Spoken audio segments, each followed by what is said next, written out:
do that first. Okay, so I'm Nomalanga Mhlauli-Moses. I'm a host here at Intellectual Chocolate. We have Ms. Robinson here, who is an attorney and a trademark specialist, who's going to teach us about the things that we need to do as business owners. I'm just addressing a question that I'm seeing here. It says, I thought this was starting at 1 p.m. And you guys started early. Will there be a replay of this? Yes, if you're a student at the Black Business School, yes, there will be a replay of this. You do get access to the webinars after they've already gone live. That's the first thing I wanted to address. And it is 1 p.m. Eastern Standard Time, right? It's 1 p.m. Eastern Standard Time. So maybe somebody missed that it was Eastern Standard Time. So in the East, in the United States, it is 1 p.m. I'm not sure where you are right now, but it's 1 p.m. Eastern Standard Time. But we can continue. Awesome. So did they have any questions on the beginning part? Any questions on that? Okay. I'm not seeing any questions yet. We just have one person who just wanted to know about whether there would be a replay, and I answered that question that we would have a replay.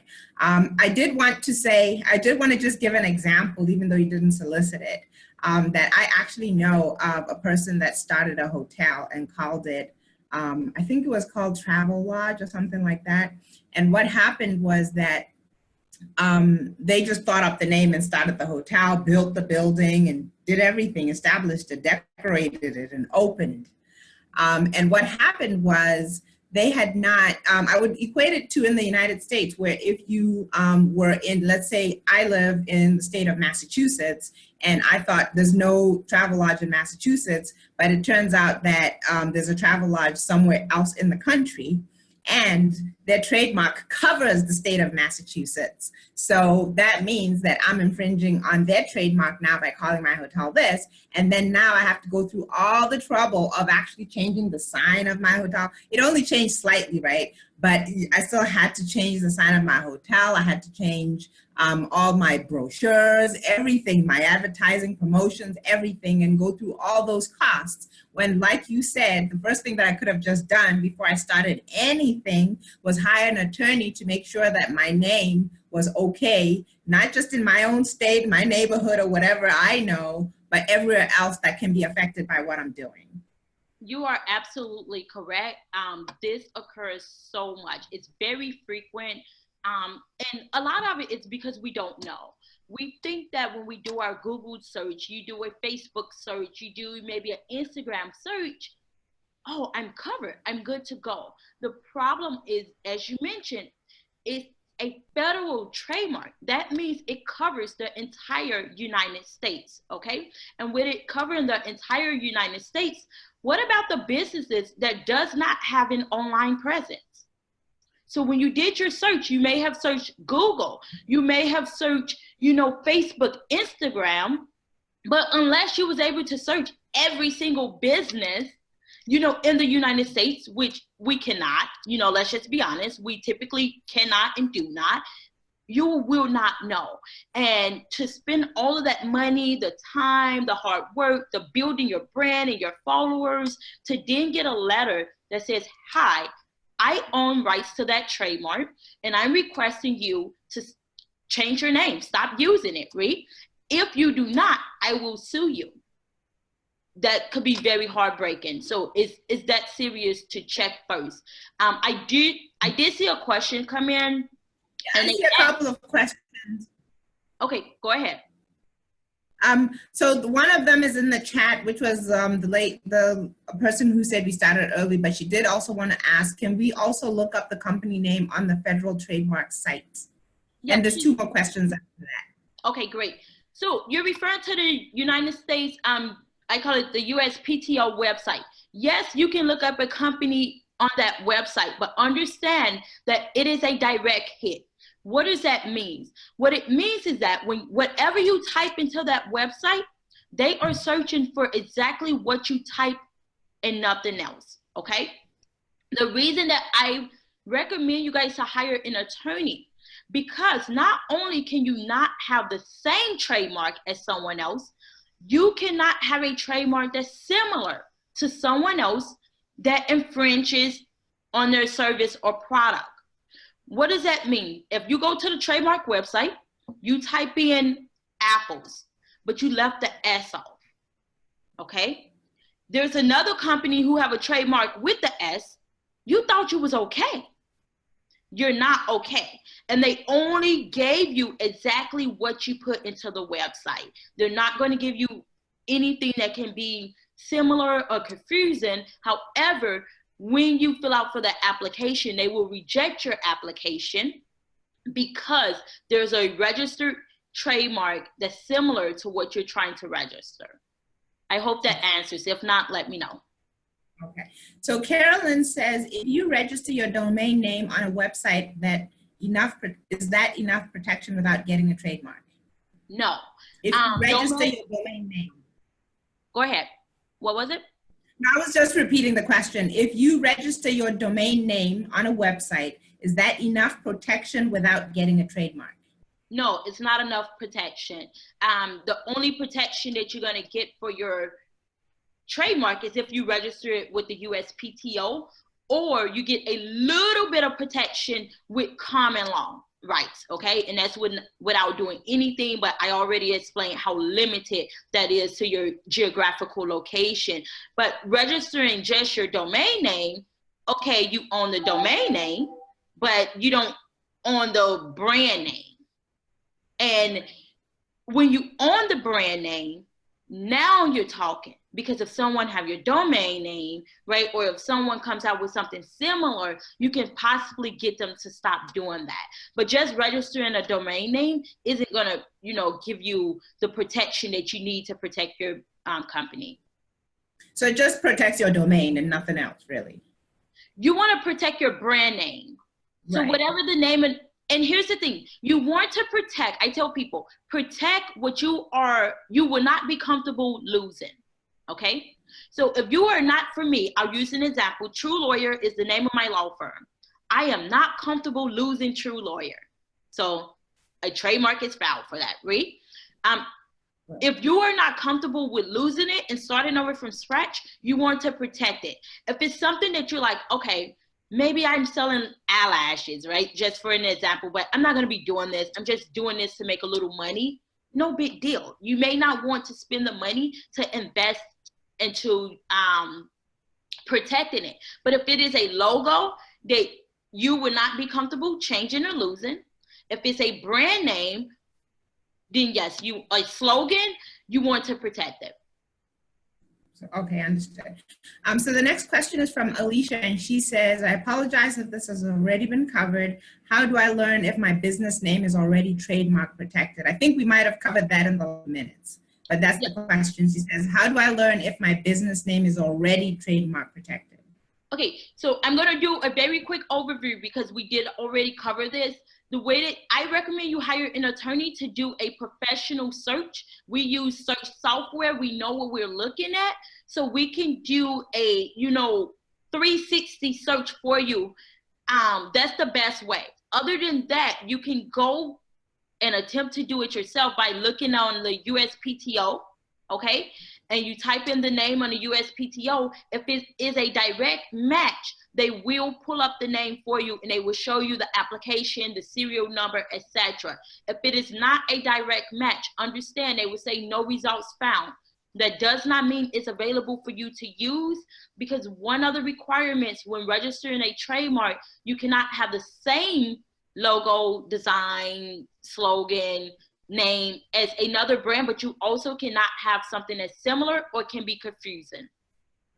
Okay. So Barbara Ann says, I have registered my business and set out to owning the logo to be trademarked. Lately, I learned that the registration was opposed and my registration is held up with filed extensions. What can I do? Okay, at this point, they're opposing it. So now you're going to go into a legal battle, okay? I do recommend you contact an attorney because we have to review your file in particular to see why did they oppose it? Do they have legal bearings to oppose it? And what exactly is your specific reasoning that they gave for opposing it? However, when you're filing your registration, and I'm going to walk you guys from A to Z for those of you who aren't as savvy as her and know what opposition is, they do have the right to oppose it. Once they oppose it, you will have the right to respond. Once you respond, the trademark board, they will give you a response far as whose side they agree with, okay? If they agree with you, it will move on to publication. If not, you can appeal. This is why it's important to hire an attorney, because you may not be able to complete all of those steps on your own, but essentially you're gonna have to fight whatever they submitted if you want to register that trademark. Okay. So I think I had a slight internet interruption here, so you kind of were not clear. So so for you guys, and if you're in the classroom and you heard everything that she said, just say in the chat, just say I heard everything, and then we can just move on. If not, then maybe she can repeat the last thing that she said, because it looks like we just froze a little bit. Okay, let me know. Okay. Oh, Joyce says I heard everything. So maybe the freezing was just on my end. So you said you were going to just do a quick step-by-step. You're freezing again.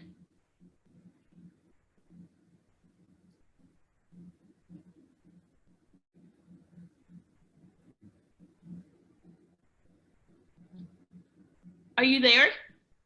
I'm here. I'm here. Like I said, it seemed like we had a little bit of a connection issue there. But I was saying, you said you were going to do a quick step-by-step of how to go through the process. Yes, let's do it step by step, so that way we're all, you know, on the same playing field, because I understand there's some experience and some newer business owners. When you first file a trademark application, preferably your attorney is filing it, okay?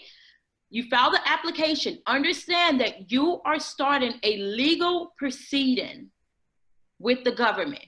This is a legal proceeding that you are starting. It's like a court case, okay? But you file your trademark application. For the first 3 months, you won't hear anything. They're going to send an email stating that they received your file. But besides that first email, you will not hear anything at all for about 3 to 4 months. That's just the amount of time that it takes them to process the amount of applications that they receive, okay?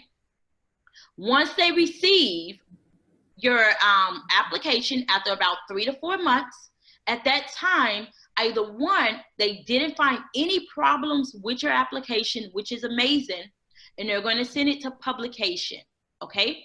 When they send it to publication, they are now publishing it to the world, and what they are stating is that come one, come all. If anyone else feel that they have rights to this trademark, which would stop you from registering a trademark, at this time, say something, and they can respond and oppose, which is what the other young lady was speaking of, someone did to her, okay? They will have 30 days to do that, or they can request an extension. If no one responds, then it moves, it goes, if no one responds during that time, then I would say in about 3 to 4 months, you would get registered, okay? Now, we're gonna back it up a little bit. That's the perfect way. That's the easy, we found it, everything was awesome, no one opposed. We're about to get our trademark registered, and we're gonna have our fancy certificate, and we are, you know, great. We're protected, and now we're going to enforce it and make sure that other people do not infringe on our trademark, or we sue them, send out a cease and desist, etc. Okay? Now, we're going to back that up to when problems arise. You filed the trademark application. Took about 3-4 months before you heard from them, okay? If they find a problem with your application, they call it an office action. They're going to issue you an office action. What that means is that the attorney at the trademark office said either one is something simple, like send me a different specimen, or there's something what we call a substantial office action, which is we cannot register your trademark because someone else owns this trademark, or it's confusing to someone else, okay? You have to respond to their office action. You will have 6 months to respond to that office action, okay? If you do not respond, I'm going to stop here, guys, because I think she just got cut out. Can you guys hear me? Let me know if you can hear me, because I think she was cut off. Okay. Are you back? My apologies, guys. I'm back. Okay, awesome. So we're going to keep going. They said that they can hear me well. Okay. So I left off stating that when they send you an office action, this office action is coming from a lawyer, which is why I don't recommend you do it on your own, because you have a lay person trying to write back to an attorney, right? So you kind of want an attorney to write to an attorney. However, when they send you an office action, you must respond. They give you 6 months to do it. That deadline is hard. If you do not respond within 6 months, your application is abandoned, okay? You do not get your money back. You do not get your fees back. It's abandoned, okay? You'll have a short time to, contact them, let them know you didn't realize that your application abandoned. You would like to respond after that short period of time. If you don't respond at all, it's just abandoned and you waste your money, okay?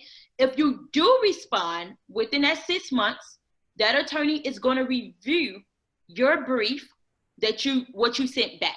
This shouldn't be, a couple of sentences that you type. Trademark is based off laws. If you don't know the laws, you don't know what to include in this brief when you respond. Your attorney would know, okay? So we respond back with a formal brief within that 6 months, okay? The lawyer at the trademark office is then going to read our brief, and either he's going to approve it and send it to publication. Once again, announce to the world. Anyone have any problems? Anyone want to claim rights to it? If not, we're going to register this trademark. If no one responds, we go to registration in a couple months, okay? Typically about 90 days, 90 to 120 days, somewhere in that realm. Now, if he do not approve your response, they will issue what we refer to as a final office action. So now they are going to say, hi, in lay terms, hi, I received your response. These are the concerns that I have. Please address them. You now have the same time period to address those concerns, okay? You do nothing, it will be abandoned. You do something, we can keep moving forward, okay? And what you should do is absolutely have someone to respond to that office action that know what it is that they're doing, okay? Once you respond to that office action, now they're gonna approve it, send it to publication. Let's move down to registration. You're proud, you're protected. If they do not approve it, you will have the opportunity to appeal, okay?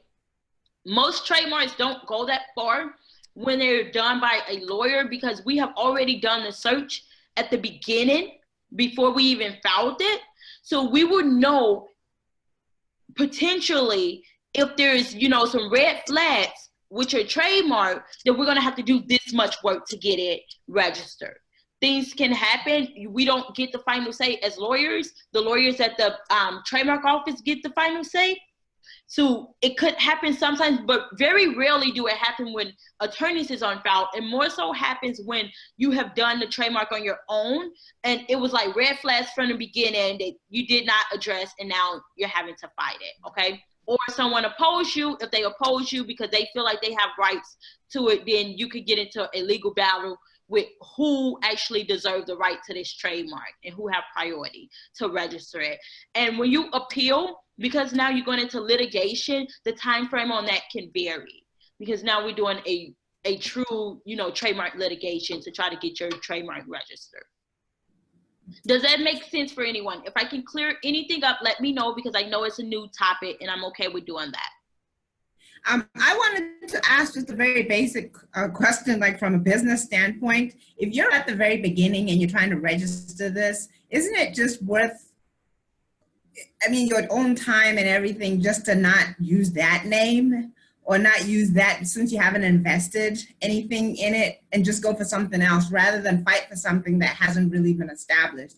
For me, it feels like you're going through a lot in the beginning and taking a lot of what could be your starting capital and putting it into fighting for a name or fighting for a brand that isn't really established. What do you think? Yeah, I absolutely agree with you. So when you first do the trademark search, if you have a professional attorney who have ethics, they are going to tell you. Like when I do my trademark searches, I tell my clients, I color code it: red, yellow, green. Green, let's file, we're okay. Yellow, okay, we may get an office action, but I think we can fight this. But I'm going to make you aware that, you know, it may be a fight to get it, which is okay. Red, stop, find a new name. You know, I can advise you what to do. I cannot force you to do it, but I will advise you. It's not worth it. You know, that's like trying to file for McDonald's. Why would you want to file for McDonald's and have to fight? You're not going to win on that one at all. But why fight for something knowing it's highly unlikely that you are going to be approved because someone else is entitled to that trademark already? It's a waste of money. It's not worth the headache. Literally, when you are searching for names for your business, you probably will go through searching 100 names before you find one that can be trademarked. Because there's about 100,000 trademarks that was filed, probably more than that, so don't quote me on the number, but at a minimum, 100,000 trademarks was filed between January and March. That's this year. So the value of the trademarks that's filed, unless you have a name that's generic, it's not attached to anything, it's really something that's just foreign, it's a high likely that someone have already trademarked it, which is why it's very, very important to have someone do the search. If you feel comfortable on your own, you know, and money may be an issue, I totally understand that for many people. You can try to look on your own. If you see someone with Facebook, Instagram, you know, you Google, you see their website, you probably want to steer away and just select a different name. I totally agree. Right. But also understand that you're taking a risk if you move forward without actually going through all the channels. Absolutely. If you move forward, you are taking a huge risk. And you have to also assess, do you have the money to take that risk? Because if you had very limited funds and you put all of your resources into building this brand, you build it, you have your email list, everyone know you as the goddess Locks, or, you know, whatever name you choose, and now you get a cease and desist that says, stop using that name. Are you prepared to rebrand yourself? And for some people, I don't know who would say yes, you know, but for some people, they may be prepared, or they may want to take that risk. That it's not a risk that I would advise for business owners to take. Now, if you have spoke with an attorney and they told you it was in that yellow, that gray area where, you know what, we may get an office action, but I think we can beat this, I think we can fight it, then assess the risk, assess how much money you have available to fight it if it was to go that far, and then you can proceed. But other than that, absolutely, if an attorney tell you it's red, stop, find something else. It's not worth it. So we have 3 questions. I'm going to read 2 of them, one after the other, because they sound similar. Okay. So I'm not sure if this is Caroline or Carolyn, but she says, what states do you work in and what type of attorney should I hire? And then Joyce says, is there a requirement to hire an attorney that is licensed in the state I file the trademark? So they're both kind of asking about what state to file in, and then what kind of attorney to hire. Absolutely. You're looking for a trademark attorney. Trademarks are federal, so any attorney can file your trademark, because I practice in all states. So I have some clients in Atlanta, I have some in Washington, I have some in Chicago. I'm licensed to practice across the United States for trademark law because it's federal. What was the follow-up? I think I answered both. Yeah, the first question was, what states do you work in and what type of attorney should I hire? So what state you work in is irrelevant because it's it's covered by federal law, right? And then what kind of attorney? I heard you say that you have to hire a trademark attorney. Correct. And as an attorney, we're all licensed to practice law, right? We're licensed to practice whatever area of law that we choose to practice. However, I would recommend you file your trademark with an attorney that practice trademark law on a regular basis, because there's deadlines, there's very, you know, minute things when it comes to trademarking and how you file it and how you register it, you know, the description that you use, etc. You don't want anyone using you as the guinea pig, okay? They're learning while they're doing your trademark. You want someone that's experienced in this area. So if you were to get an office action, they will know how to respond and how to assist you. Versus if it's someone who's never done a trademark, they are truly learning on the fly. Not that they cannot do the job. We are all licensed to practice any type of law that we choose to practice. But in my opinion, I don't like to be the guinea pig for anyone. I want to go with someone who specializes or at least practice that area frequently. So I guess to answer Joyce's question, that is there a requirement to hire an attorney that is licensed in your state to file a trademark? The answer is they can just be anywhere. It doesn't matter. So I'm just gonna mark those questions as done, and we have one more question. The next question is from Joyce. She says, do you have any recommendations on trusted sites we can visit to review all business laws within the states we plan to do business? No. Do you need me to repeat it?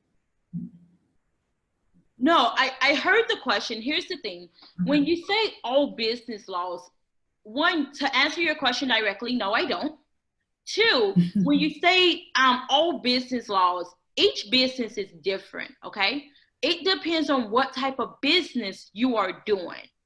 So if you are requesting trademark law, right, I can point you to the laws of trademark. Now, many of them are cases. You may or may not be able to read the cases and understand how the law was derived from that.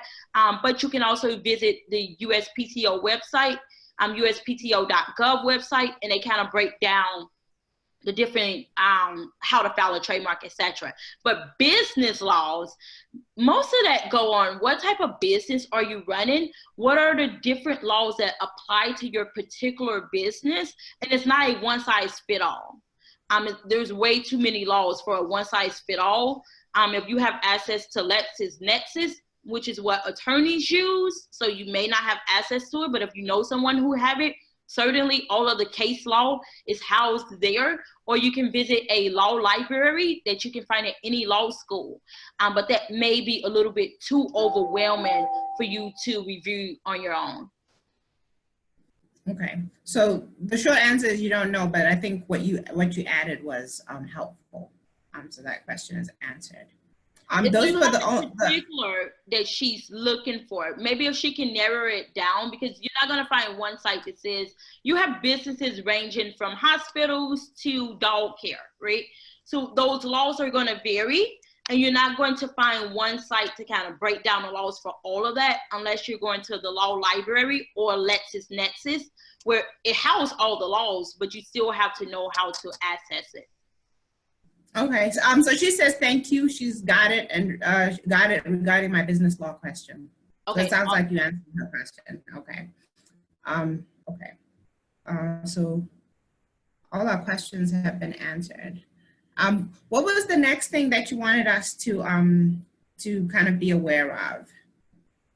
So one of the things that you want to be aware of is once you get the trademark. So we talked about the importance of the trademark. We talked about how to file and get your trademark registered, okay?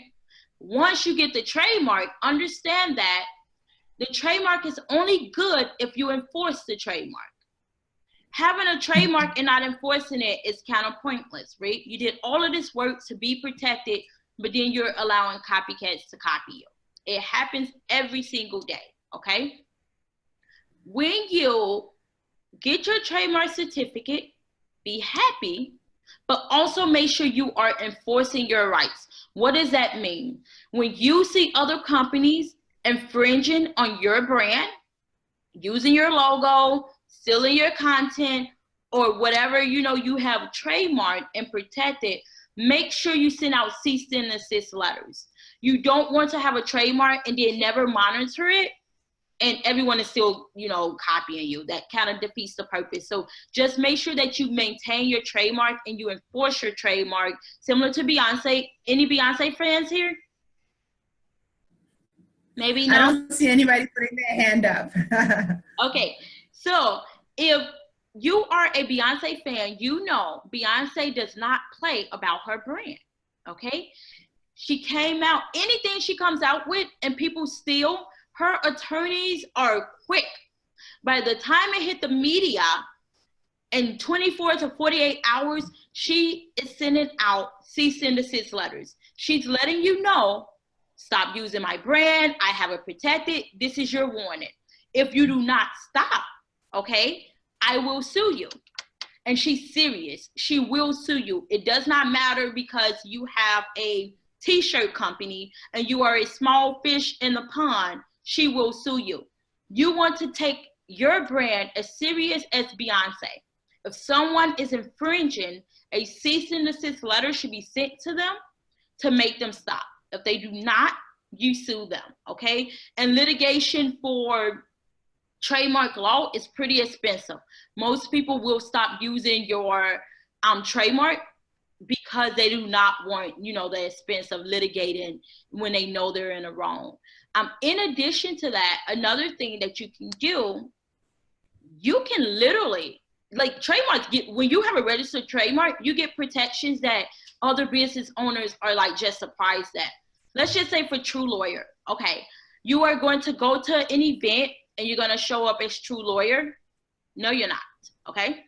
What's going to happen is you're going to pay your money for that event and you're going to be registered. It's going to be the day before that event. I'm going to send the event host a letter, letting her know that you're infringing on my trademark and requesting that she do not allow you to display whatever you're displaying at her event if you use anything with my brand on it. If she does, she will be sued as well. What does hosts do? They pull it. They say, no, you can't be here unless you change it.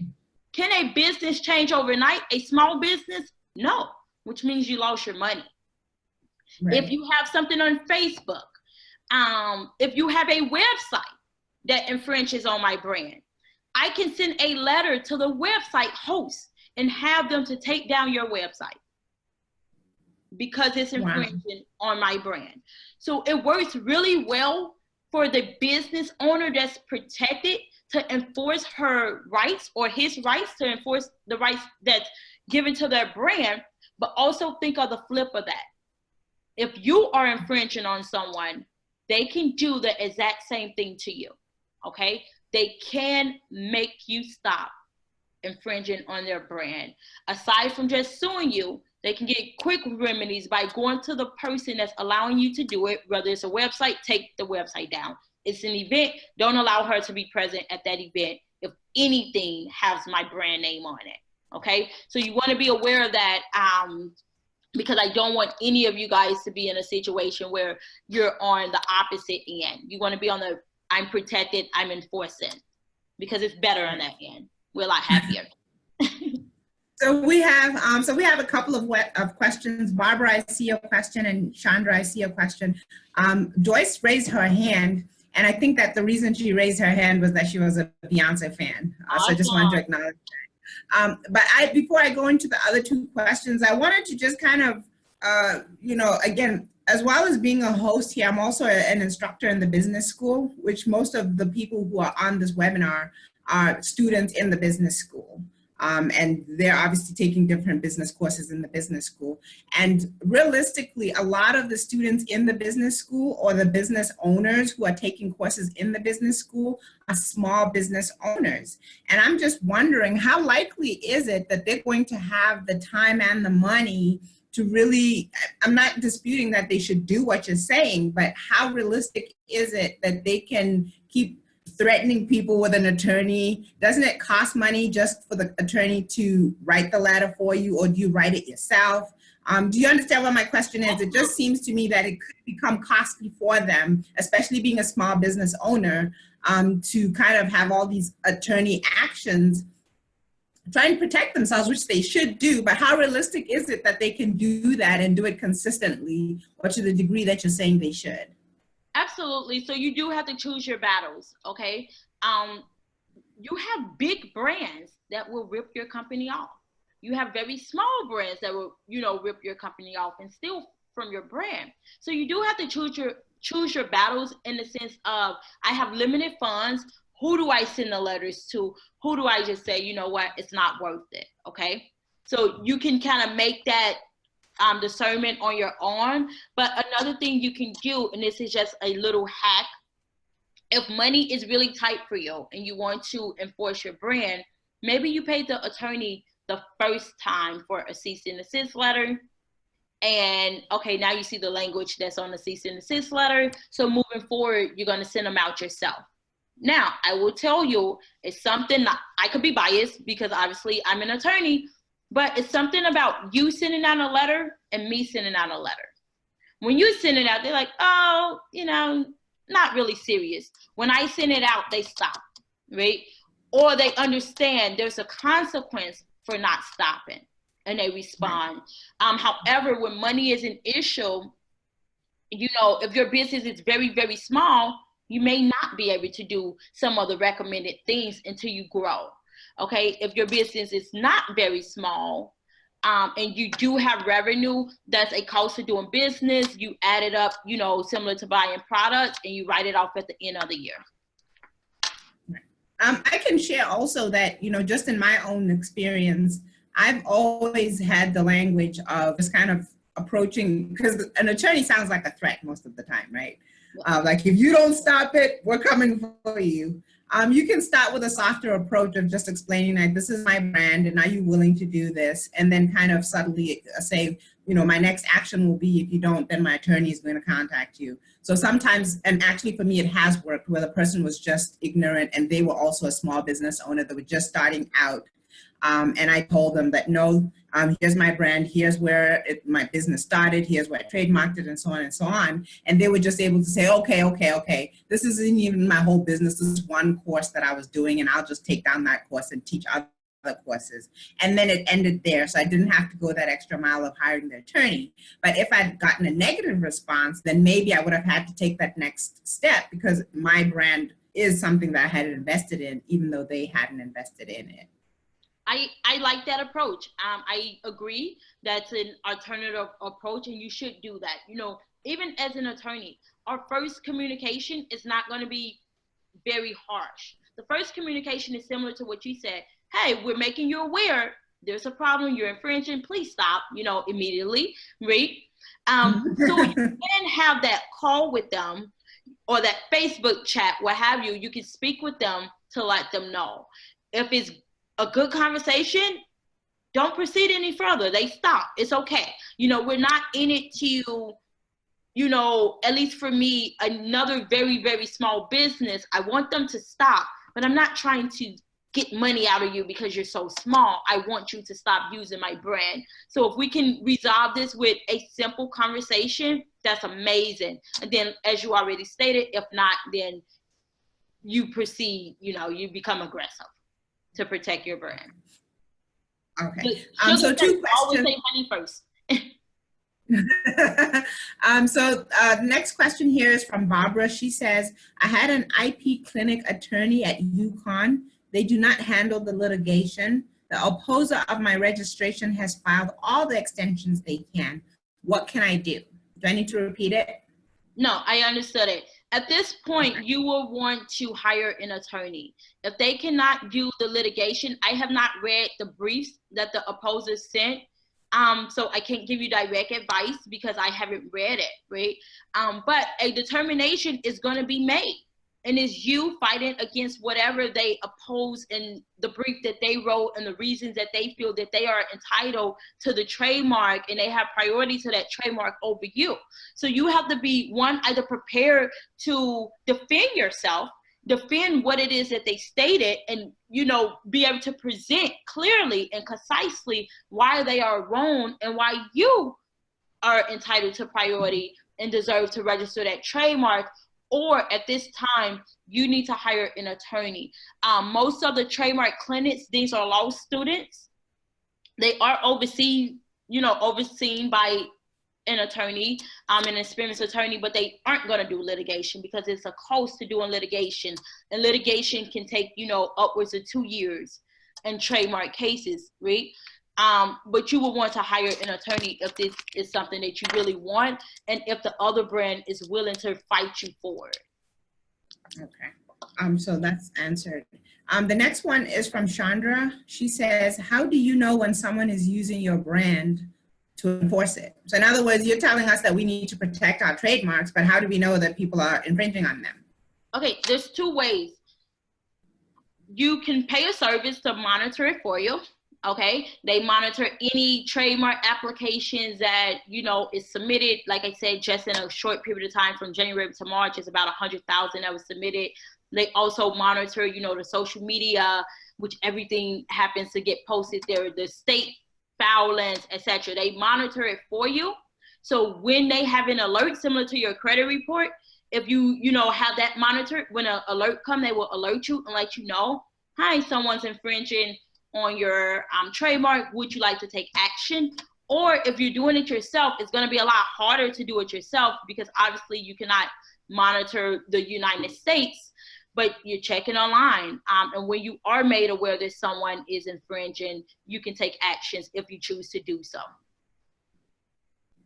Okay, so that question is answered. So wait, if they're infringing on your trademark and you're saying you hire a service, or rather you hire a service to make sure nobody's infringing, is that an attorney, or is that just a service that you would just go online and find a monitoring service? Yes, it's going to be a trademark monitoring service. Many trademark attorney offices, they do offer a monitoring service. It's typically about $200, $200-$300 for the year to monitor your trademark for you, okay? And every attorney charges different prices, but you can probably find it about $200-$300. You don't only have to use an attorney office just for the monitoring, but it's the same software, to be honest. But you can find a trademark monitoring company. Well, that's what they do. They monitor your trademark. They put it in a database. They're searching it similar to, like I said, your credit score. They're running it all the time to see if anything infringes on it. And if so, they will notify you. I personally, I like that because I have a peace of mind. I don't have to do the work myself. If not, like one of my clients, he saw it on TV. He was like, wow, that's mine. And it's on TV. Okay, we have a problem. Let's contact them immediately. So honestly, it could be a friend of yours on Facebook, tag you in a post and say, I thought this was you. This isn't you. But if you really want a sophisticated way and you don't want to maybe miss out on some people, monitoring service. If not, you can sort of monitor it, social media, online, friends, etc. Okay. So Barbara had a follow-up question. She's asking, she said, thank you. And then she said, are you available? Before the webinar is over, I was going to ask you your availability, and if so, how to contact you and so forth. But I think we can just answer Barbara now. Absolutely. I am available to contact me. I will move over so you guys can see my contact information. But this is my office number. You can go ahead and get my office a call at that number, 312-442-0057. My assistant would answer and they would schedule you for a strategy call, and we can go ahead and discuss and further in more detail with you your particular case, and then I will request that you send your documents in so I can review them. Okay. You can call this number or you can schedule your own strategy call. Just go to truelawyer.com. Well, this is the website, but if you want to schedule your strategy call, you go to www.truelawyer.as.me, and it takes you to our scheduling page. Okay, so I'm just going to also put the I'm just going to put the number here in the chat, so okay, anybody else can see it as well. Okay. So for now we don't have questions. So the next thing that you wanted to share, we can move on to that. The next thing, I was really just going to share some examples of I want to share a couple of examples with you guys, or 1 or 2 examples. I shared a couple before, just so you guys understand how important it is. Literally, every serious business owner, and not that if you don't have a trademark, you're not serious, but most successful serious business owners understand trademark at one point or they don't understand it, but their lawyer told them to do it, so they do it. You literally walk past hundreds of trademarks every day, okay? You probably don't go anywhere and see something that is not trademarked. That's how important it is. From Nike to McDonald's, to Burger King, to Walmart, all of those are famous trademarks. But anyone a fan of like Cardi B? We have anyone know Cardi B and what's going on with Cardi B in the trademark world right now? I actually just did a live show talking about what's going on with Cardi B, and a lot of our students are actually also across a lot of the platforms. So I'm sure they know who she is. Awesome. So trademarks are that important. The latest news, she did a live, so I'll be really quick with it. Cardi is trademarking everything. I love it. I'll be honest. I love it. She's doing what she should to protect her brand, to protect her business. I cannot pronounce the word, so I'm not going to say it. If one of you know how to pronounce it, go ahead. But the OKURRR, she's trademarking every form of that word. How do you say it? Do you know how to say it? I don't. I'm not a fan. Okay. So that's how important it is. Why is she trademarking that? Okay. She put in a trademark application for clothing, apparel, cups, mugs, things of that nature. So she's probably going to start selling branded material pretty soon with that phrase on it. But Cardi is smart. Whoever is advising her, they are also smart. They noticed that Cardi was getting ads to say that phrase. She was getting asked to say it in commercials for Pepsi. She was asked to say it in different interviews. And the buzz online became so huge around this one phrase. You have to protect it. You have to protect your brand before someone steals it. Why am I telling you guys this? Well, why is it a big deal? Why are people angry? Because I love it, but you have some people that's mad. They stated that Cardi is not the first person to say that word. Okay, that's their fault. In the United States, remember I said it is not the first to do something, it is the first to file a trademark, okay? Right. Cardi is creating a brand around it.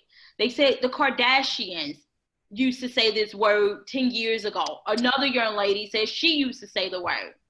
Cardi said, okay, great, you used to say it, and now I'm here. She didn't even deny that she's never heard them say it. But none of them had used it in a way that Cardi is using it. Just saying something does not get you protected, okay?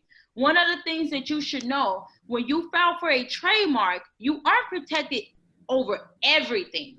Trademark have classes, okay? So if your business is clothing, you file for a trademark class and you protected that phrase, that name, that logo, etc. for the clothing brand. And you can apply for multiple classes if you want, okay? For Cardi, she's gonna trademark this under clothing.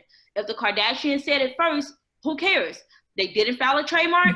They didn't use it on clothing anywhere, on mugs anywhere. So now, because she was the first to file, and she was the first to file it in a way that she's using it in terms of clothing and mugs and cups, everyone else is salty. That's what I like to say. They're salty, they mad, they're upset, but the girl is smart. And I say that to say that when you are listening to music, when you are watching TV, when you are driving down the highway and you are seeing all of these brands, if bigger brands are protected, understand that you guys may be a small business today. It does not mean you are going to be a small business forever, okay? And if bigger brands know to trademark and protect their sayings, their company names, their logos, etc., you have to follow suit and protect yourself as well, okay? To that end, I will also say that trademarks are very valuable. If you sell your company, your trademark have a monetary value to it. It's like a product. You can sell just your trademark alone for money, okay? You can license out your trademark.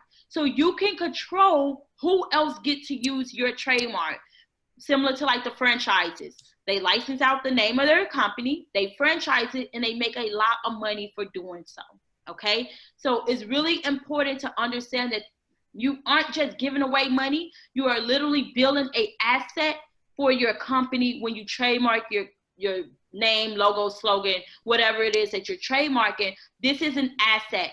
It is something that have monetary value to it, similar to like an email list. It has monetary value to it. It can stop people from, you know, infringing on your trademark and copying you. And it allows your customers to feel protected and knowing that when they shop with True Lawyer, you're shopping with me and not, you know, someone in Georgia or something like that. You know exactly who you're shopping with. So just to kind of round that out, I would just say the reason why I tell you about the famous people, one, because we all know them. Cardi is new on the scene. If she knows to trademark even a saying, your business name should be trademarked. Anything that you are not okay with losing should be trademarked, okay? Okay. Do you recommend people trademarking their names if they're, like, for instance, I remember with when you were mentioning Beyonce, there was a bakery in the, maybe I know this because it's local news and I live in Boston, but there was a local bakery, I think it was, that was called Blue Ivy, and now they were involved in litigation with her because she named her baby that, and I'm not sure if they were the one who were protesting her naming her baby that, or if she was the one protesting them having that name. Okay, so here's the thing. This is going to get a little tricky, okay? Because Blue Ivy and Beyonce, they don't have a bakery.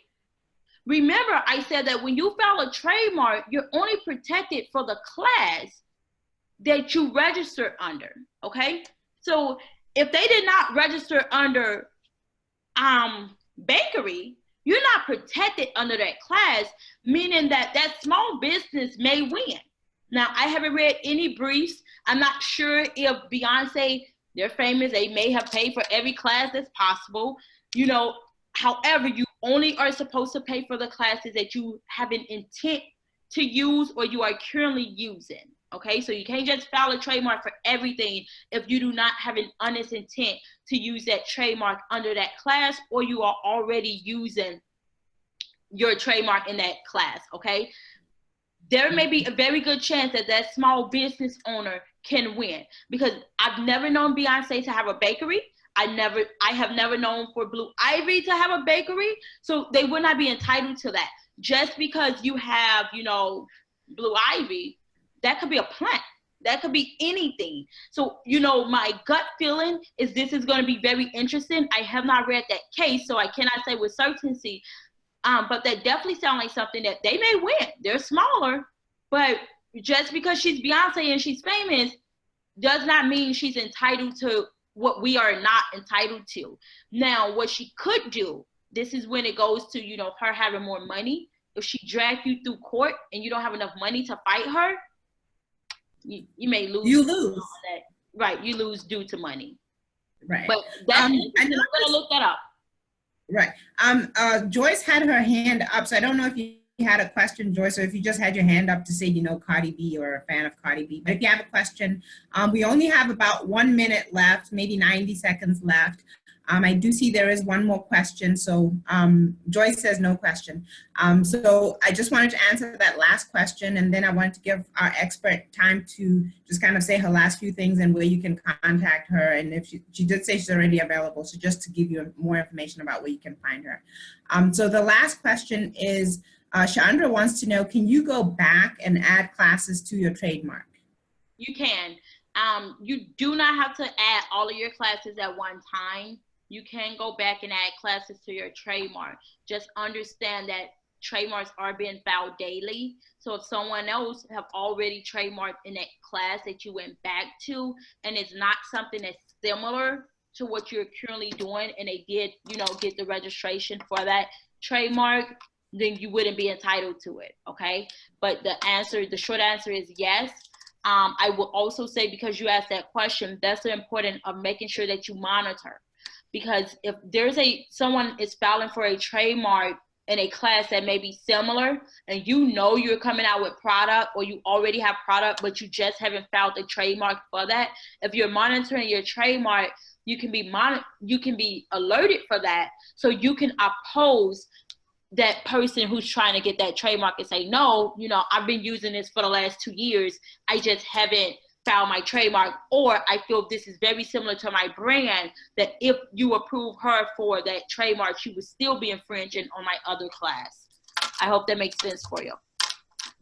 And you guys can you can chime in the chat and say if you understood what she was saying. So that question was from Deandra says, this question may have been answered, but can a domain name be considered trademarked? And yes, the question has been answered. Now there's a bunch of questions coming in as we're about to go. So unfortunately, guys, we're at the end of the hour. So she will graciously give you 5 more minutes and answer these questions. There's 10, so I'm not sure 5 minutes will do it. I think everybody wants to just kind of throw in their question before we go away. We'll try and get through as much of them as we can. I will say Barbara says, I have registered my business and set out to owning the logo to be trademarked. Oh no, this is I'm sorry, no, sorry. It's just 2 questions, sorry. Okay.